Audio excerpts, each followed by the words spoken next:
guys, welcome back to the Oakley Podcast. My name is Megan Cummings, and I'm your host. We're taking a little bit of a break for the holiday season, so we hope you guys have a lovely Christmas and a very happy New Year.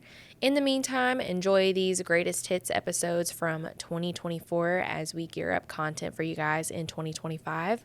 As always, comments on the YouTube videos, Facebook, the comment form on the Oakley Podcast website. We're always looking to see what you guys want to see next. Before we leave, I do need to mention our sponsors. We're very grateful for their partnership, and that is Aero Truck Sales. Been with us from day one, and Lube Zone.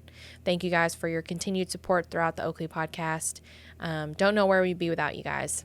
And without further ado, let's get into the episode. All right, let's get right on into Adrian Guillot. Said that right, didn't I? Yes, sir. From Louisiana. Yes, sir. A little town called Iowa, Louisiana. It's spelled just like the state of Iowa, but we pronounce it Iowa. I figured that out the hard way. We had an owner-operator a couple months ago, and I was calling him Friday before he came in for orientation. I said, that's in Iowa, Louisiana? And he said, actually, it's Iowa. And I was like... And then we had a discussion about it next week whenever he came in. I was like, right. Is that where you're from originally? Not originally, no. I grew up about 15 miles from there, out in the country, out in the middle of a bunch of rice fields, and then just grew up out there. And I've moved there probably since 2001 or 2002. I've been living in there ever since then. You're a country boy? Yes, ma'am. I had no idea. Adrian, I thought you were a Yankee. Why would you think that? I don't know. I really did. Why did you whisper that? I don't know. I had no clue. I thought you were from the northeast corner of the States. No, ma'am. Maybe I don't know. I have no idea. That's my bad. I'm really sorry. You're still learning all your accents, I guess. Yeah, I guess maybe I got a little tinge of that. I don't really have a Louisiana accent like most people do. That's true. That's true. It was, maybe, yeah. Yeah, that's true. Yeah, there's people I don't understand. And I've lived there my whole life. I don't understand them. The ones that are deep in those raging old Cajuns. Cajun culture, North Louisiana. Yeah, that's a whole nother deal there. Yeah. I'm not familiar with that either. I've heard some of it, but I don't know what they said. Right. What's going on in your life right now, Adrian? Just a lot of work and keeping up with my grandson. I have a wife. I'm 42. I got a wife with 3 kids, a grandson, an awesome daughter-in-law, and my grandson's 3 years old. And he runs the house whenever I'm home. We, try to go see him or have them come visit us. And they live close by? Oh yeah, like 15 minutes away from the house. Yeah. So, my wife used to watch them a lot when my daughter-in-law was working, but luckily they've made it to where they were financially able where she didn't have to work anymore. So she's a stay-at-home mom now. So, we don't get to see him a lot, just once a week now instead of a couple times a week like we used to. So we try to get him for the day. He like to climb up in that truck?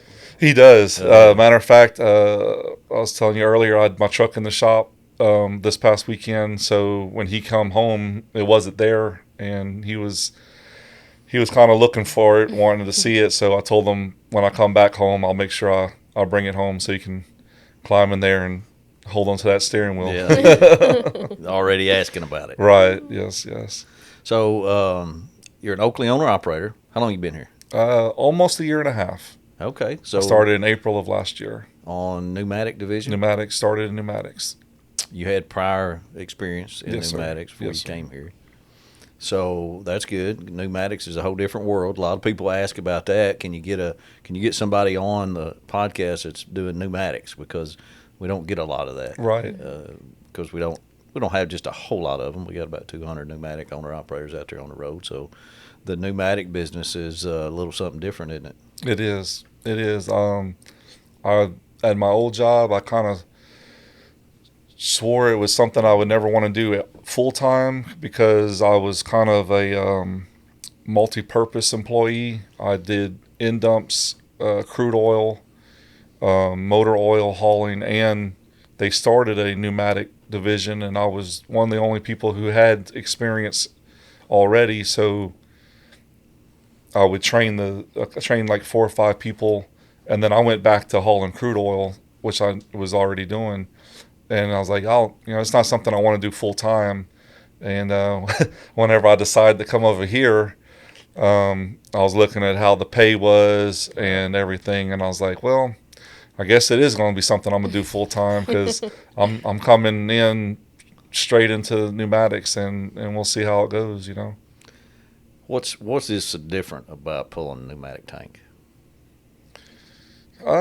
It's you really have to think a lot especially when you're loading or unloading for sure. There's pressures you have to keep an eye on.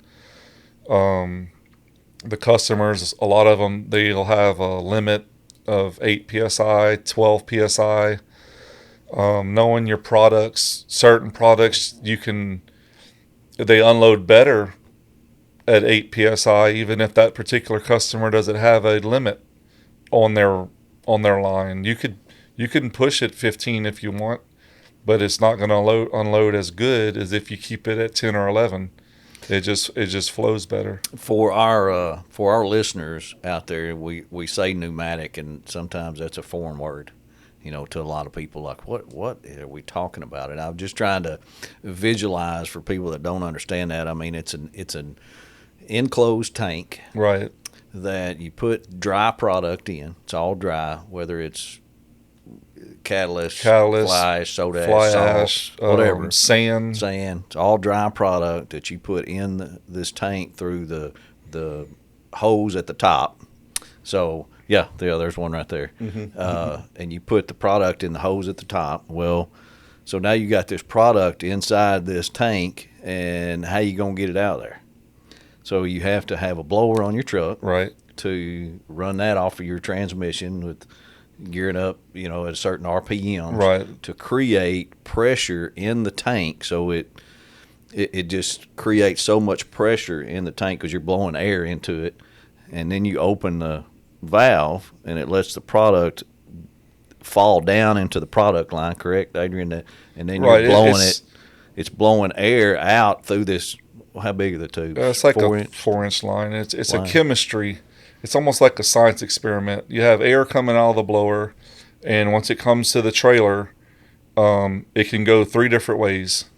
You can have it run straight into the tank. You can have it run to your aerators or vibrators on the cones, or you can have it run to your product line that actually pushes the product out. The trick is to learn where all 3 of those valves need to be every load you have, because different products require more top pressure. Gotcha. Some products you don't really need any top pressure. You just let the gravity of the weight of the product blow it out. You don't want to some of it's like real fluffy. So you don't want to put a lot of vibrator pressure or aerator pressure in there, because it keeps the product moving too much at the bottom where it's trying to come out, and you'll be there all day just playing around. It takes some experience. It does because when it comes out the back of the trailer, out that line, I mean, there's no telling how far you've got to push that product through that line. Right. Whether it's like a customer's facility, they don't want you going more than a certain PSI because you'll mess something up on their end. Correct. They have dust collectors. A lot of places that have those low PSIs, it's because it messes up their dust collectors, or it's because you're pushing so far. You'll have your product at maybe like a 25. Our valves have 4 notches. I call them 20, a quarter, a half, and 3/4, and wide open. You'll have the product at a quarter. And another customer, you can run it at 100 and unload it, no problem. But because that one customer, you have to pump the product so far, you have to unload it at a quarter so you don't fill up the product with so much product. You want more air in that line to keep it moving so it doesn't get clogged up. How long does it take you to unload? On average, an hour, hour and a half. Okay. Some places it can get to be 3.5 hours. Where I'm going, when I leave here, it's notorious for taking 4 hours to unload. Yeah. It's a very long process, and you want to be extra careful You don't plug up. I've had other operators there tell me last time I went that one of our drivers had plugged up and he was there for 24 hours. Oh my! They had to get the maintenance crew involved and start taking lines apart to try to get it unplugged. Does that just mean you want to unload on the side of caution and just take it nice and slow? Is that just plugging up your line, or that's their line? It's that particular place. It's like probably 75 yards from the trailer, where it tends to want to plug up. There's 15 turns in the pipe. So at this refinery. So for those people that we just lost, that are thoroughly confused, me, that we thought about what am I listening to this episode? I did get off the rails there a little bit just because the pneumatic is we kind of know, we talk it every day, but a lot of our listeners have no idea what a pneumatic tank is. But to the point, it's you got to have somebody that is sharp, that's paying attention, that knows what's going on, and able to deal with our customers, every time, because it sounds like it's different every place you go. So it is. Back on the rails here on the episode and talking about your success story. How'd you get into trucking in the beginning?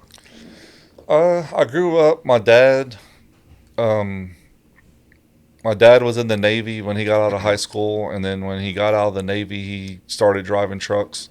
So as long as I can remember, even as a little kid, he was always a truck driver, and we would go not on some trips, not very long trips, shorter little runs where he could come back that night or whatever, or stuff like that. But sometimes he'd bring his truck home. He was a company driver, and he still drives to this day.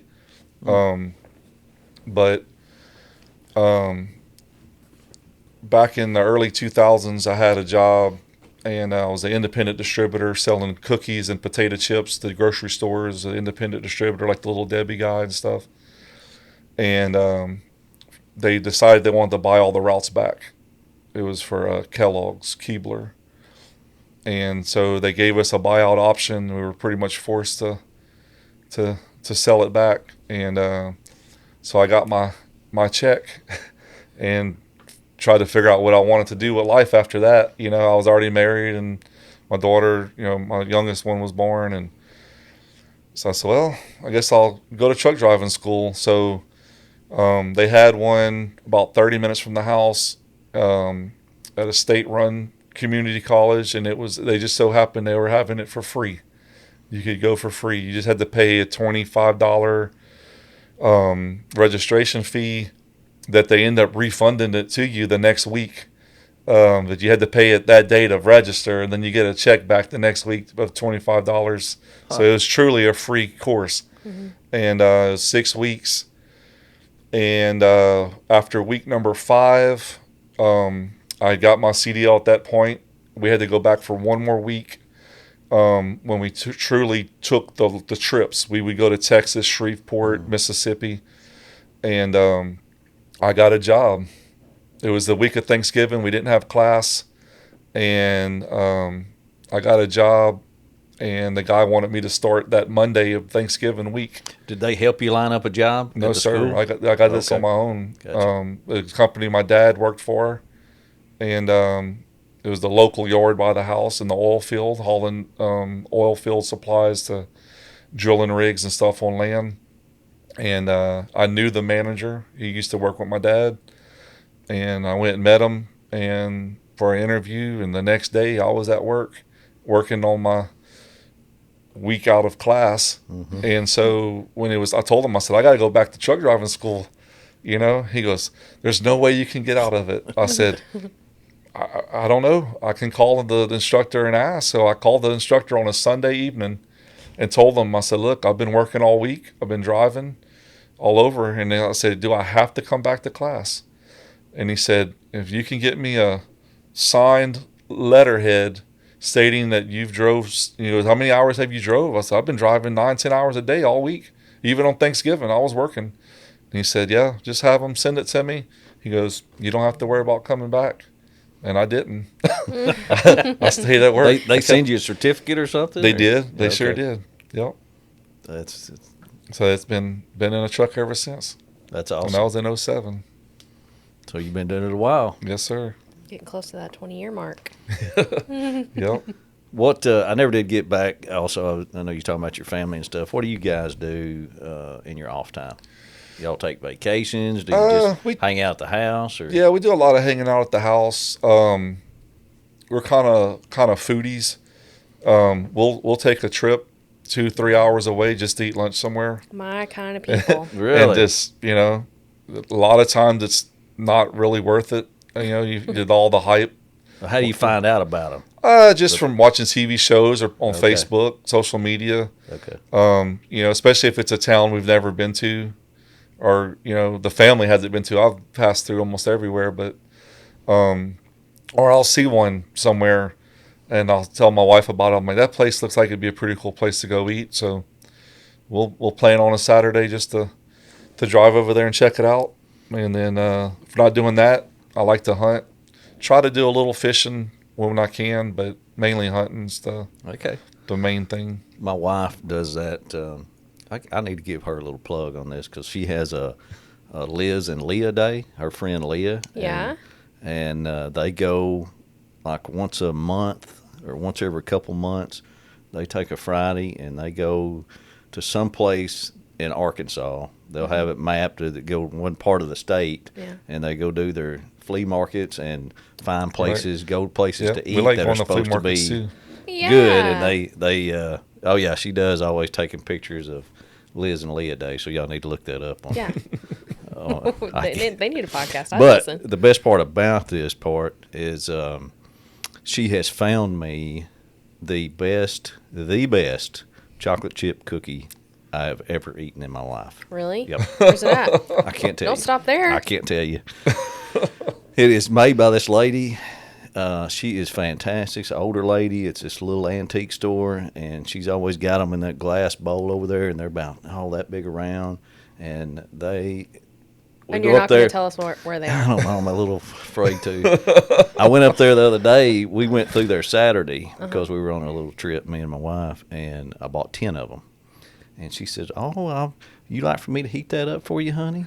I said, no, that's all right. She says, well, I'm going to have to make another batch. And she's telling me, so what we got to do now is put in our order before we get there if we're going to buy a bunch of them. So it's just like a one-person operation kind of thing. It is. It is fantastic. The most I'll narrow it down for you. It's on Highway 65 towards Harrison. Okay. That does nothing for me, but I'll look it up whenever she I go wants back your to business, and she's kind of mad you bought all her cookies. It's close to the town of Pendle. Okay. That'll really narrow it down for you when you look up Pendle. Okay. I'll do that. I was just going to say the most interesting part of that story is that you got 10 cookies. What was that, Saturday? And you didn't bring any of them to work? I'm not bringing any of them. You could have lied and told everybody that you made those. I mean, they're 2 hours away. It's not like I can just go pick up another 10. My wife did. She had to save 2 of them for somebody, but I'm like, I'm not. I don't want a good thing. It's Adrian. You said you like to fish or something. You don't want to give up a good spot right off. No. The next thing you know, everybody's in there and the fishing's not any good anymore. That's right. Yeah. So I kind of keep it a little close to the chest. Right. Anyway, off the rails again. What kind of truck you on? I got a 2018 Kenworth T880. Oh, yeah. Got it from Keith? Keith, yes, sir. Did you? Yes, How's sir. that experience? It was very, very easy. I knew when I had applied to come here, it was 8 months before I even wanted to actually come here. So I had plenty of time to look. And I told them what kind of truck I was wanting. And I kind of gave them some very narrow parameters on certain issues that I wanted my truck to have. So it took them a while. I mean, in some parts, and like I didn't really want to start looking so early. Mm-hmm. There's no sense in trying 4 months out. I'm not going to buy a truck 4 months and just have it sit at the house. So I kind of told them what I was looking for, but also told them when I was actually going to get it, not to waste anybody's time. So when it finally came time to finally start looking, he found that truck. They hadn't even bought it yet. It was still at his scouts or whoever he has that goes to buy trucks. Sent him that picture, and he sent me a text message at 7:00 at night on a Monday afternoon to ask me if that was something I was interested in. And I said, yes, it is very much. I still need a little bit more information about it because he didn't have any information. He had just a picture. Okay. No idea what the interior was, the engine, transmission, nothing. Just the truck from the outside. So about 3 days later, he finally got the information that I needed, and I put a small down payment on it to hold it for that 30 days for me to be able to get it before somebody else got it. Good. So, yeah, I've been having pretty good luck with it. Yeah. Good. Well, it's a truck. Yeah. Right. And you were talking about some, maintenance. We were talking about it before we come up here on just how expensive stuff is. Right. And you had got some bad DEF in your DEF tank and just, frustrating. Very, very unfortunate. When it comes to breakdowns and maintenance is trying, isn't it? Yeah. What's that on your cap? That's my company's name, Scruffy Transportation. Explain that one. Scruffy was our dog we had. At my old job, she was a stray dog, a feral dog. Me and a couple other employees would put food out for her. Everybody watched out for her. She was just the yard dog. Nobody, you couldn't pet her. She wouldn't come to you. She just hang around. She loved to lay in the middle of the parking lot. She'd lay in the street. Didn't care. Trucks go around there. She didn't move. She just did not care. She lived her own little life, and we were in her world, And she survived hurricanes, floods, ice storms, everything we had down there in the last 10, 12 years down and around Lake Charles and Sulphur, Louisiana. And all of a sudden she come missing one day, and me and the drivers got to talking to each other. You seen her? No, hadn't seen her at all. Well, something must have got her. Nobody's seen her for a while. Fast forward another, 2 months, I guess. We seen on Facebook that the local pit bull rescue there in Lake Charles was looking for a foster home for a dog. And everybody was, man, that looks like Scruffy. That looks like Scruffy. And she had an ear that would flop over. It stayed like that. But they had cleaned her up. They'd cut her, shaved her down, and she was just, we had a petroleum coke yard behind where I used to work at. So that's very dusty, black, dirt. It's nasty. And she would lay in that stuff and just run around in it and just did whatever she wanted to do. Right. And so they were looking for a foster home. And everybody I was talking to, they're like, man, you ought to get her. You ought to get her. And I'm like, no, I don't know. And I don't know. So I asked my wife about it. And she's like, if we do, we're not going to foster her. We're going to get her to keep her. We're going to adopt her. So I got in touch with the animal rescue. Come to find out, I knew a lady, or my wife knew a lady that worked there. And I sent them pictures from my phone of her that I've taken over the years of her just laying on the ground, walking around. She'd bring her little food bowl with her around and just set it down. And so when they saw that, I'm like, I know this dog. I really want to adopt her. I don't want to foster her or whatever. So they said, okay, we'll do the application and everything. They waived the fees. They come checked our house out. They did their due diligence of when they going to let somebody adopt the dog. They come check your house out and stuff. So we passed all that. And I think it was 2 or 3 days later, the lady who actually was fostering her lived in the town I live in, just 5 blocks away. We never knew all this time that's where the dog was. Really? The whole time. So we got her, and she was scared. I was scared because she was a feral dog, and now all of a sudden she's in our house in a cage, and she's really terrified of people.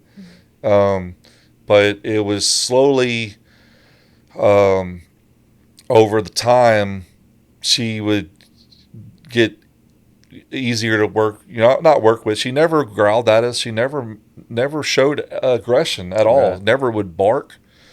We made her a nice little bed out of an old comforter. It was, that thick, and she'd lay there, and she learned very quickly to go outside to use the bathroom. I was shocked at how fast, for living outside for 12 plus years on your own. Now you're house trained very fast. And so that's all she would do. She would lay in her bed, go use the bathroom, eat. We tried to love on her. She never knew what affection was. Right. You would hold her and pet it on her and love on her, and she just lay there. She wouldn't look like she was enjoying it or anything, but she wouldn't fight you. And as soon as you would let up, she'd take off and go back to her bed. She was done. And we had her a little over a year, and she ended up, I'll never forget, I was in the shower. It was late, 10 o'clock, 10:30 at night. My wife told me something's up. The earlier that day, she had an accident in the house, which was not like her at all. And she was panting, very labored breathing. So they have an emergency vet there in Lake Charles. We brought her in, and they done tests, checked this and that, and it was basically she had cancer, stage 4 or 5, tumors. That's what was causing the labored breathing and stuff like that. And with her age and everything, it was just best to put her down. How old do you think she was? We were estimating between 12 to 15 years that we know of. The people, I was at that job for 10 years, and she was already that size. And the people that were there longer than me always remembered her that size. And that was like 15 years was the longest anybody could really remember her being around. And what kind of dog was it? Don't know. It was just I think the vet kind of said what it was, but I don't remember what it was. So, of course we took that hard, very, very hard. And it just so happened I hadn't come up with my business name yet. So in the process of trying to think of a name, I come up with that, Scruffy Transportation, and sending my stuff to the state, and it was approved. And I hadn't told my wife anything about it. Oh, really? So when they sent me the email stating that it was confirmed, I am now an official business owner with the title, I showed my wife the email, and she just lost it. Nice surprise. Yeah. Nice surprise. So Scruffy lives on. She does. I got her paw print tattoo.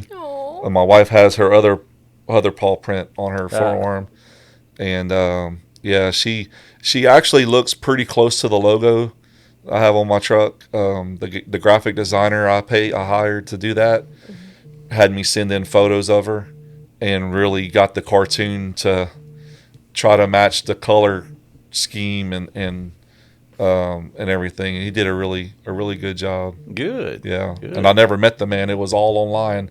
I don't even know where he was from, but he did a very good job. Well, it stands out on your cap there. That's why thank I was you. asking. I had no idea. Right. Good story, though. Really good story. Yes, sir. Being an owner-operator, now I guess, were you an owner-operator before you came here? No, sir. This is my first time. First time, yeah, because you bought your truck. So first-time owner-operator. There's some challenges when it comes to that, making that step from company driver to owner-operator. What's some of those biggest challenges, Adrian, that you went through? The biggest challenges really for me, just knowing that you went from a job where you were almost guaranteed hours every week to being at the mercy of the freight world. One thing that I was happy or not stressed too much about was knowing that I didn't have to find my work. Oakley was going to handle that for me with the dispatchers. So, I know with some of them guys running your own authority, you kind of need a spouse or somebody to be looking at load boards while you're driving to try to figure out where you're going to go next. And I'm glad I didn't have to worry about that. Just trying to make sure you have enough money saved up before you get started. Sometimes it's just as simple as what kind of tires you want to run on your truck. Some more expensive than others, some last longer. Just, try to keep your truck maintenance up, and try to, pray that you don't get broke down. Yeah. That's the main thing for me. That seems to be a pretty common theme with everybody. It is. Especially people that have never done it before. Is money management. Maintenance will hit you in the pocketbook very fast. Mm-hmm. Breakdowns. Average shops, repair shops now are double hourly rates than what they were just a year ago. Mm-hmm. Some of them, especially the dealership shops, they're very, very expensive. So on this side of things, you've been an owner-operator for about a year and a half. So what would this year's Adrian say to 2 years ago? I'd be like, this is what I'm giving you the deets, the lowdown on becoming an owner-operator. Right. Here's what I've learned so far. I'd have waited to buy my truck. The way the market was when I came in, it was not a very good time. Realistically looking back, had I held out 6 months or maybe bought one 6 months earlier, I kind of caught it at that weird window. Mm-hmm. Where used truck prices were escalating. Way up, right. And now they're tanking. I've found trucks, not that I'm looking, but just ads online pop up, and a truck that is mine's a 2018. I'm seeing 2021s for sale for less than what I bought my truck. Yeah. With the same mileage, same engine, and a nicer truck. I mean, just a nicer model and everything. And I was just like, wow, That's a good point of the market being like that, because there was a time there where used trucks were just hard to come by. I caught the last 2 weeks of it. Yeah, and the prices started going down. A week after orientation, I was still looking just to see what prices were doing, and they were already start going down right after I bought my truck. Yeah. And they've continued to go down. Yeah. You can get a good used truck now at a reasonable price, for sure. So when you were looking at that, what made you look at Oakley? How in the world did you know about us? Well, I've always, being on the road, you always see trucks on the road. And growing up around trucks, you see the eye-catching, something shiny, something pretty, whether it be the truck or the trailer. And one thing about some of these guys at Oakley, they got a very shiny truck and trailer. Mm-hmm. You can't miss them. I mean, they're very, very dedicated to keeping their truck and trailer very clean and polished and just very clean. So I always knew the company. Didn't quite realize they were owner-operators at the time, years ago.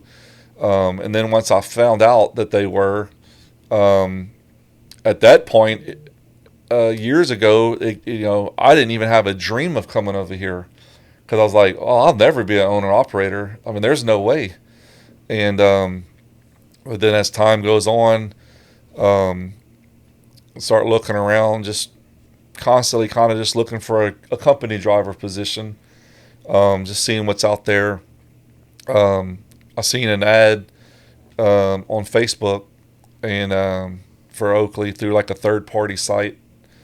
And I just commented, I think I commented, like, if y'all are leasing on in my zip code.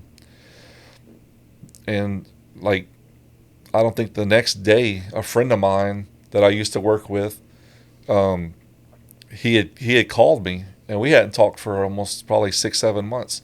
And he said, man, are you interested in coming to Oakley? I said, I don't have a clue, man, at this point. I have no idea. And he goes, well, I'm starting next week. And I said, oh, really? And he goes, yeah. He goes, I'll let you know how it is, So I said, okay. So he went through orientation and all that, and I just kept in touch with him. And I think the second week after orientation, we were talking, and I gave him my name to give to Dustin in recruiting, and it was on after that. Yep. Wow. Yep. It always helps when you have somebody on the inside. Right. You can make something sound really good, but whenever you have someone who's right, and that's what he was telling me. I'd mentioned to you that when I was in orientation, as soon as my buddy came over here, he had told me about the podcast. So when I came to orientation, I was already up to date on every podcast there ever was through Oakley before I walked through the doors. And learned a lot. Yeah. Learned a lot of how things operate and stuff like that before I even got here. So felt like I was kind of already a step ahead on certain aspects of the job. Yeah, good. You mentioned earlier one of the reliefs were it was up to your dispatcher to find loads. You didn't have to have somebody, you didn't have to do that. Your wife didn't have to do that. Right. Talk about that dispatcher relationship you have. Yeah, I have. Because I think a lot of people, that's one of their big worries before they come to a place is, dispatcher is going to have control of me, or he's going to tell me where I need to go and all this stuff. And people worry about that. Yeah. Right. I think it's an unnecessary worry, but they do worry about that. And you do have to have a good relationship, right? Right, you do. One thing I've liked when I came over here, or even before I came here, I learned that the dispatcher is, however, I don't know how it's set up, but part of their income comes from their trucks, or however it's. Mm-hmm. I might not be wording that right, but they have it in their best interest to keep you moving, keep you rolling, and as long as you stay in communication with them, let them know when you're broke down, or hey, look, when I come in, I always, if I'm coming home for the weekend and I have to have my truck in the shop, I let them know on Wednesday. Don't even start planning anything for Monday morning, because I don't know if my truck's gonna be ready. Yeah. So I don't want him to waste his time to get me a load thinking that it's going to be ready on Monday. I always make sure I call them Monday morning while I'm sitting in the truck. Already paid for, got my receipt. Okay, now we're ready to go. Now you can look for me a load. Yeah. And generally, it'll take them 10, 15, 20 minutes sometimes. First thing 7 o'clock, I call him at 7. He hadn't even sat down yet, and that phone's ringing. Hey, my truck's ready. Where am I going? Yeah, I'm ready to go. But it is very good.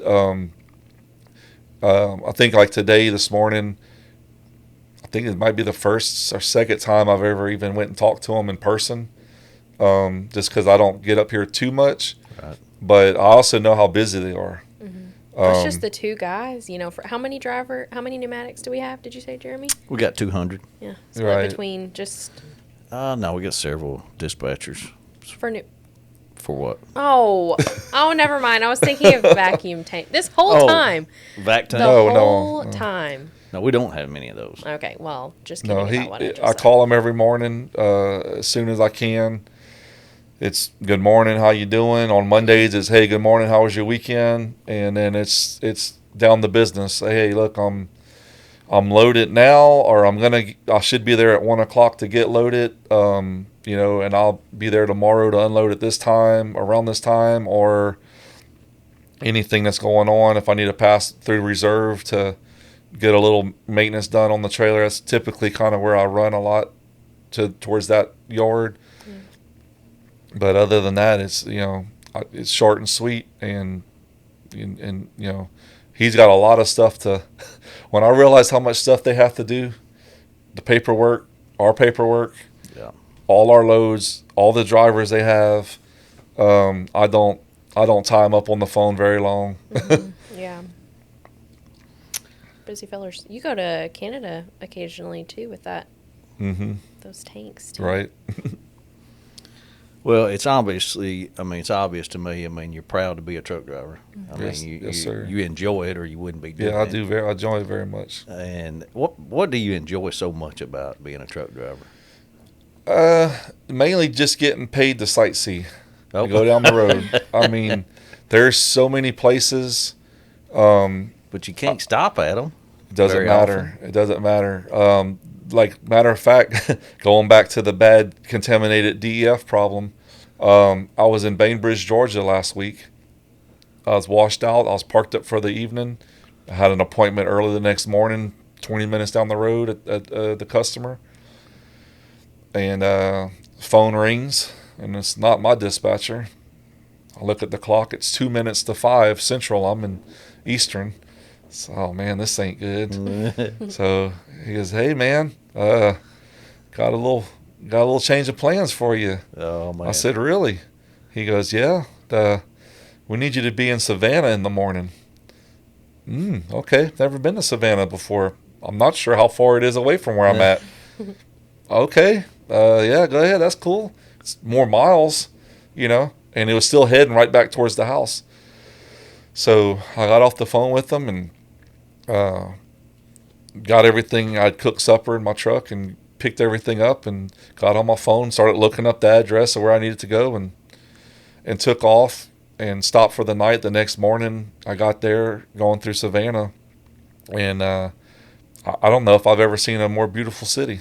Really? It is so. I told my wife on the phone, I was like, we're going to come over here and spend a weekend or two, or extended weekend. Mm-hmm.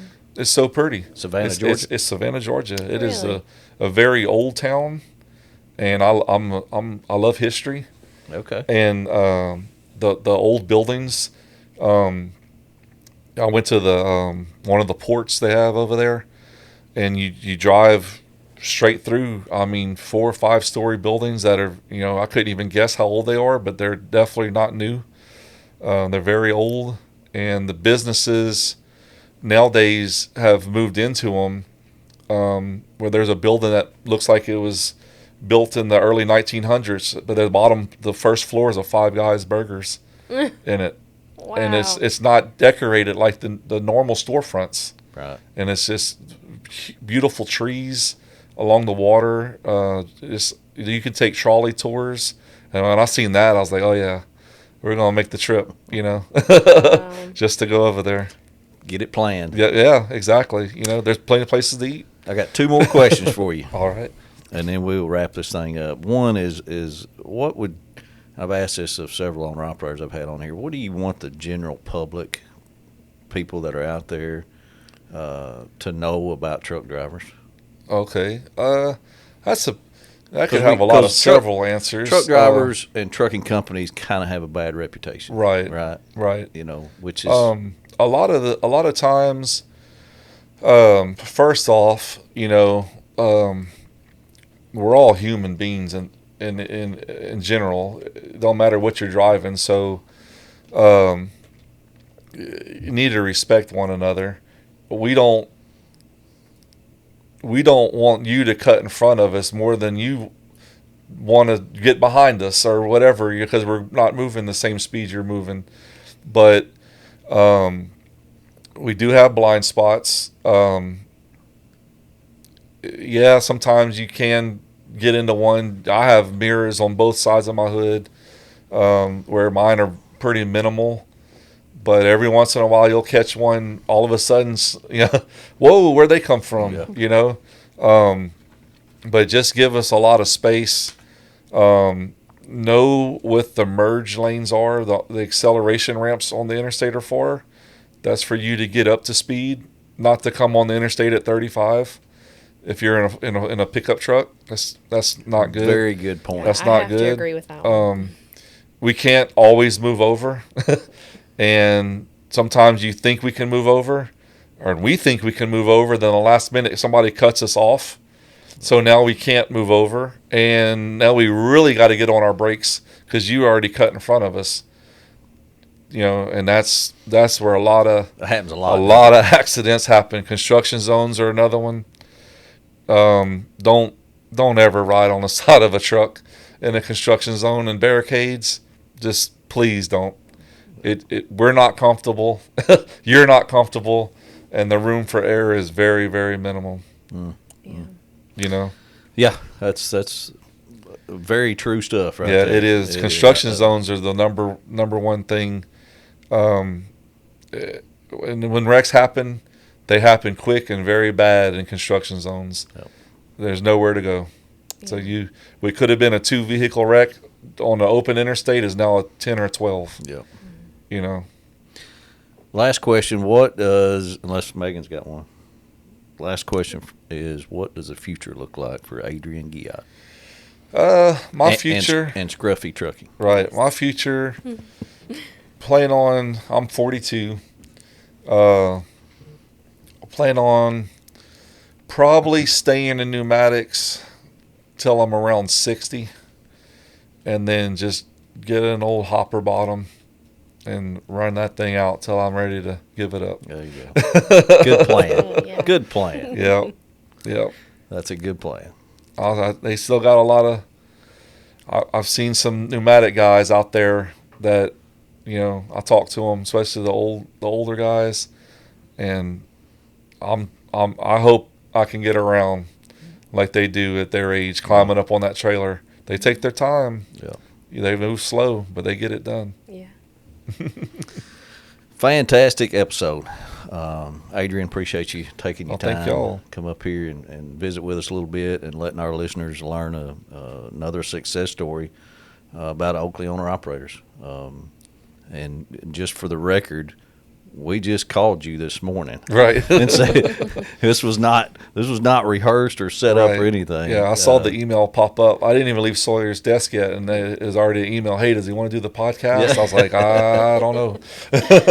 I mean, it's it's part of it. Like I said earlier, Megan, we probably won't have anybody coming to the yard anymore because they're afraid we're going. We need to have everybody sign an NDA. It's like you don't talk about this when you leave the yard. Right.